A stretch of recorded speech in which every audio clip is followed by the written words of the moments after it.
Hello, good morning everybody. Once again I am Asutosh with the new topic.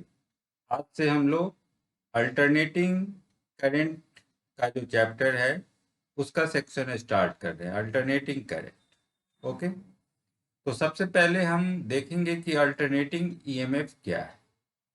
Alternating EMF कहें या alternating voltage कहें, इसके पहले जो हम लोग ईएमएफ या वोल्टेज यूज करते थे उसमें जो करंट फ्लो होता था उसको हम लोग डायरेक्ट करंट डीसी या एसटीडी करंट बोलते थे। इसके पहले वाले चैप्टर में जो हम लोग इलेक्ट्रिक करंट का सीखे थे वो करंट मेरा एसटीडी करंट था या डायरेक्ट करंट था। इसको हम लोग कांस्टेंट करंट भी बोल सकते हैं। कांस्टेंट करंट मतलब वैसा करंट जिसका वैल्यू चेंज नहीं हो। वहां आप देखते थे कि एक हम सेल लेते थे और सेल से वायर लेके और किसी रेजिस्टेंस को कनेक्ट करते थे। ठीक है, तो ये मान लीजिए रेजिस्टेंस आर है और यहाँ जो हम लोग वोल्टेज लगा रहे हैं, जो सेल लगा रहे हैं, इसका वोल्टेज पोटेंशियल डिफरेंस कहें या वोल्टेज कहें, ये भी है। तो यहाँ जो करंट फ्लो होता था ये इसको आई से रिप्रेजेंट करते थे और ओम्स लॉ लगाते थे, V is equal to I R. तो यहाँ से हम करंट का वैल्यू निकाल सकते थे, कितना वोल्टेज है कितना रेजिस्टेंस है, तो आई का वैल्यू V बाई आर आता था। ठीक है, तो ये जो करंट है इसका वैल्यू हमेशा ही कांस्टेंट रहता था। जैसे 2 एम्पियर का करंट फ्लो कर रहा है तो हमेशा 2 ही एम्पियर करंट फ्लो करता था और इसकी दिशा भी फिक्स रहती थी। ये पॉजिटिव टर्मिनल से निकला जिधर और निगेटिव टर्मिनल पे आके खत्म। तो ये इसका डायरेक्शन भी कांस्टेंट है, ये हमेशा इसी दिशा में फ्लो करेगा और इसका वैल्यू भी कांस्टेंट है। 2 एम्पियर है तो 2 एम्पियर ही चलता रहेगा। तो इस करंट का नाम हम लोग डायरेक्ट करंट या एसटीडी करंट या कांस्टेंट करंट बोलेंगे। तो ये मेरा डीसी लाइन है। अब जो हमें सीखना है वो है अल्टरनेटिंग करंट। अल्टरनेटिंग करंट का मतलब क्या हुआ? तो पहले हम अल्टरनेटिंग ईएमएफ देखेंगे, क्योंकि किसी भी करंट के जनरेशन के लिए ईएमएफ जरूरी है।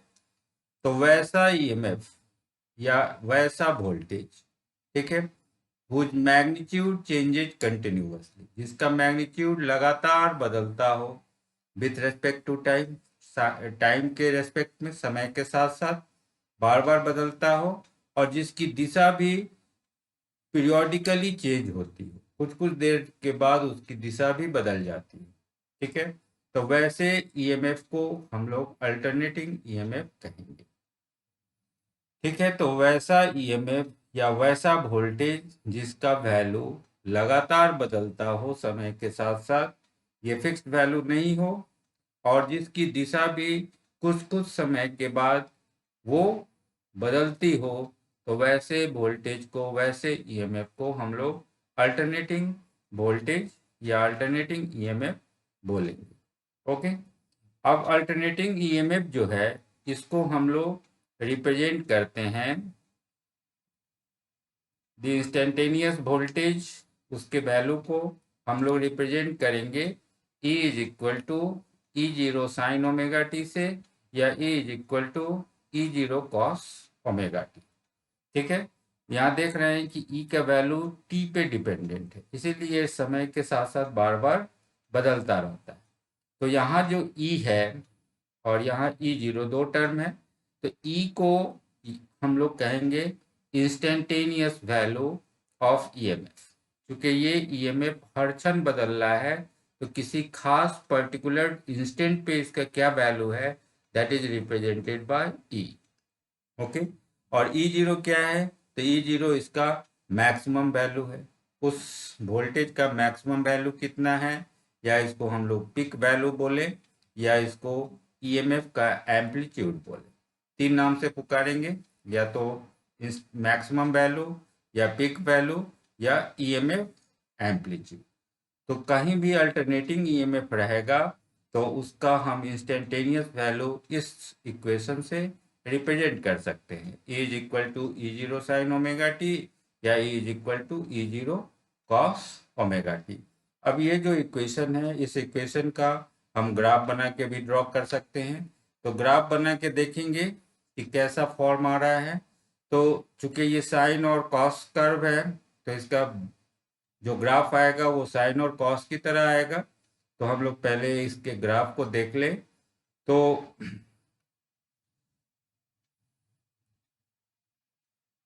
ग्राफ में हम क्या कर रहे हैं, एक एक्स एक्सिस ले रहे हैं।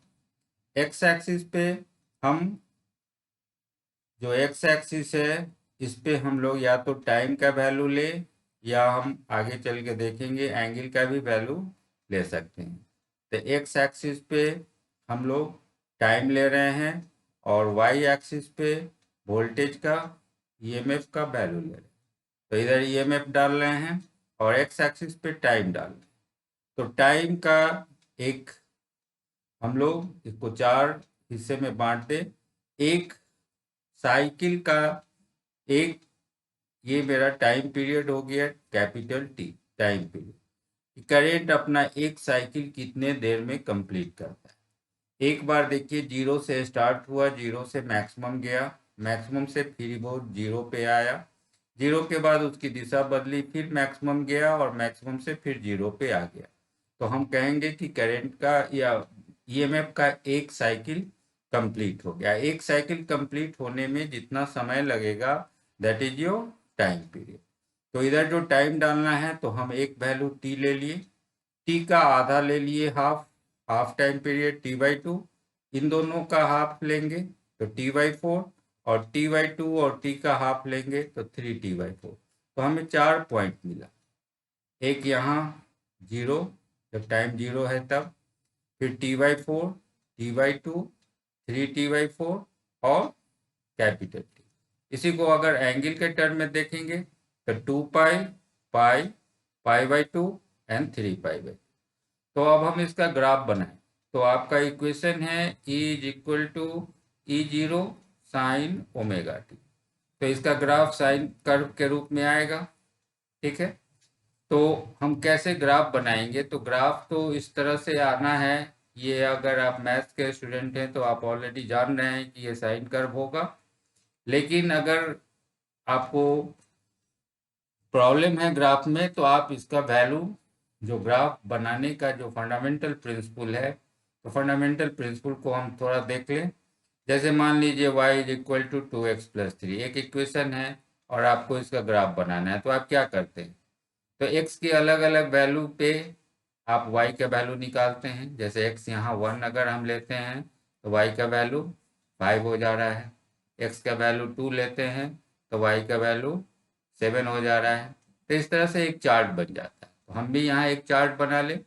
टाइम के अलग अलग वैल्यू पे ईएमएफ का वैल्यू क्या आ रहा है, क्योंकि यहाँ ई जो है ये टी पे डिपेंडेंट है।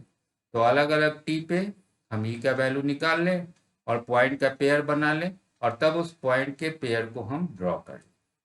ठीक है, तो अब देखिए क्या होगा। तो पहला पॉइंट लेते हैं जब टाइम 0 है।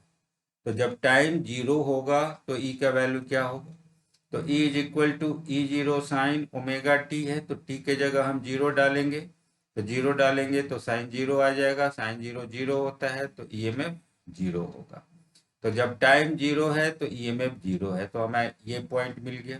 टाइम 0 है तो ईएमएफ भी 0 है, तो पहला पॉइंट हमें मिल गया। अब हम लोग टाइम का वैल्यू, सेकेंड वैल्यू लेंगे T/4। तो T/4 पे देख ले कि T/4 पे क्या आएगा। तो अगर हम t का वैल्यू T/4 लेते हैं तब क्या होगा। ठीक है, तो अगर हम t का वैल्यू T/4 लेंगे तो क्या होगा, तो T/4 डाल दिए तो E is equal to E0 sine omega t है। तो ओमेगा को हम लोग 2 पाई/कैपिटल T लिख सकते हैं। तो 2 पाई/कैपिटल T और इंटू टी के जगह पे T/4 हमको लेना है। तो T/4 डाल दिए तो t से t कट गया, 2 से हम 4 काट दिए तो आया पाई/2। तो E0 साइन पाई/2, और साइन पाई/2 साइन 90 डिग्री 1 होगा, तो ये E0 आ गया। इसका मतलब कि T/4 पे E का वैल्यू E0 है। ओके, तो हमें सेकेंड पॉइंट मिल गया। हम देख सकते हैं सेकेंड पॉइंट कहाँ पे है, तो सेकेंड पॉइंट T/4 पे E0 है। तो फिर से ग्राफ को देखें, तो ग्राफ का है कि सेकेंड पॉइंट ये मेरा T/4 है। T/4 के पॉइंट पे इधर ये टाइम का T/4 हो गया, और इधर ईएमएफ जो हम डाले हैं जहाँ पे E0 आएगा, तो मान लीजिए ये पॉइंट आया, तो ये आपका सेकेंड पॉइंट हो गया कि जब T/4 है तो E0 आएगा। ठीक है, पहला मिला था जब T0 है तो E0 भी E भी 0 है, तो आपको 2 पॉइंट मिल गया। इसी तरह हम सारा वैल्यू निकाल सकते हैं, सारा वैल्यू डाल के निकाल सकते हैं। तो आप T0 पे T/4 पे निकाल चुके हैं, अब T/2 पे डाल लीजिए। T/2 पे डालेंगे तो क्या होगा, E का value E0 sine omega t है, तो E0 साइन ओमेगा के जगह फिर 2 पाई बाई T डाले और T के जगह T/2, T से T कट गया, 2 से 2 कट गया, तो ये साइन पाई आया।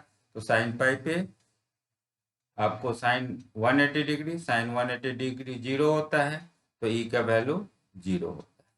तो इसी तरह हम दो वैल्यू और निकाल सकते हैं, 3T/4 और कैपिटल T। तो कैपिटल 3T/4 अगर लेते हैं तो E का वैल्यू फिर -E0 आ जा रहा है, और जब कैपिटल T लेते हैं तो 0 आ जा रहा है। ठीक है, तो इस तरह से हमें, आपको अगर ग्राफ बनाने में दिक्कत हो तो आप सारा चार्ट एक बना सकते हैं 5 वैल्यू लेके, कि T का वैल्यू हम 0 लेंगे और T/4 लेंगे, T/2 लेंगे, 3T/4 लेंगे और कैपिटल T लेंगे, तो हमें एक पॉइंट यहाँ मिला, एक पॉइंट यहाँ मिला, एक पॉइंट यहाँ मिला, और यहाँ फिर -E0 का आ गया और यहाँ 0 है। और अगर सबको हम मिला दें तो हमें एक कर्व मिल जाएगा E = E0 sine omega T का। ठीक है, तो अब देखिए, अब इस ग्राफ को देखने से क्या पता चल रहा है कि अलग अलग समय पे आपका वोल्टेज चेंज हो रहा है। ठीक है, इधर आप टाइम डाले हैं तो अलग अलग इंस्टेंट पे आप देखिए ईएमएफ का वैल्यू चेंज हो रहा है। तो वैसा करंट, वैसा ईएमएफ जिसका वैल्यू बार बार बदलता हो और जिसकी दिशा भी बदल रही है। अब जैसे यहाँ हम पॉजिटिव साइड में हैं, तो यहाँ पे हम पॉजिटिव से निगेटिव हो रहे हैं, तो ये निगेटिव हो रहे हैं, तो यहाँ मेरी दिशा बदल जा रही है ईएमएफ, और फिर यहाँ पे भी चेंज हो रहा है, हम निगेटिव से पॉजिटिव जा रहे हैं।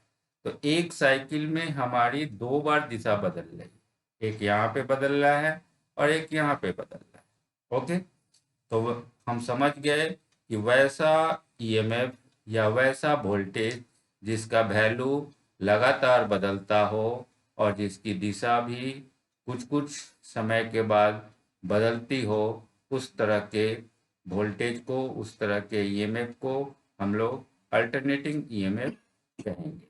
ठीक है, अब देखिए कुछ अल्टरनेटिंग ईएमएफ का यहाँ ग्राफिकल रिप्रेजेंटेशन दिया गया है कि हम लोग अलग अलग तरह का अल्टरनेटिंग ईएमएफ यूज कर सकते हैं। अगर पहला जो है ये मेरा सिनुसाइडल अल्टरनेटिंग ईएमएफ कहलाएगा, इसमें जो कर्व आएगा ये कर्व बिल्कुल साइन ग्राफ से या कॉस ग्राफ से ये मिलता रहेगा। तो सिनुसाइडल अल्टरनेटिंग ईएमएफ का ये फिगर बना। हमें अल्टरनेटिंग ईएमएफ ट्रायंगुलर भी मिल सकता है। ठीक है, तो ये सेकेंड तरह का अल्टरनेटिंग ईएमएफ हुआ जिसको हम लोग ट्रायंगुलर अल्टरनेटिंग ईएमएफ बोलेंगे। और भी ग्राफ हमें मिल सकता है, ये मेरा रेक्टेंगुलर ग्राफ है, आपको एक रेक्टेंगुलर शेप में मिल रहा है। ठीक है, और ये जो ग्राफ है देखने में तो ये साइन कर्व भी है, लेकिन जब ये हम अल्टरनेटिंग करंट को डीसी के साथ सुपर इम्पोज करते हैं तब इस तरह का हमें अल्टरनेटिंग ईएमएफ मिलता है। ठीक है, तो यहाँ पे अगर time period, if T be the time period and F be the frequency of alternating EMF, आपको ओमेगा के बारे में बताया गया है कि ओमेगा जो है वो 2 पाई बाई T होता है, और 1/T को हम फ्रीक्वेंसी लिख सकते हैं, तो इसको 2πf भी लिख सकते हैं। तो ये हो गया अल्टरनेटिंग ईएमएफ, अल्टरनेटिंग वोल्टेज। ठीक है, अब अल्टरनेटिंग वोल्टेज के लिए हम सिंबल क्या यूज करेंगे। देखिए, हम जो पहले सिंबल यूज करते थे वोल्टेज के लिए, ये मेरे सेल का सिंबल था, यहाँ हम भी लिखते थे। तो यहाँ मान लीजिए ये 12 वोल्ट की बैटरी है, तो ये पोटेंशियल डिफरेंस को रिप्रेजेंट करता था, ये फिक्स था, ये बड़ा लाइन पॉजिटिव टर्मिनल था, छोटा लाइन निगेटिव टर्मिनल था, और इन दोनों पॉइंट्स के बीच का पोटेंशियल डिफरेंस 12 वोल्ट था, ये हमेशा कांस्टेंट रहता। लेकिन अब जो वोल्टेज है वो तो मेरा कांस्टेंट नहीं है। इसके लिए क्या करेंगे, हम एक सर्किल बनाएंगे और सर्किल में साइन का ग्राफ का फिगर बना देंगे।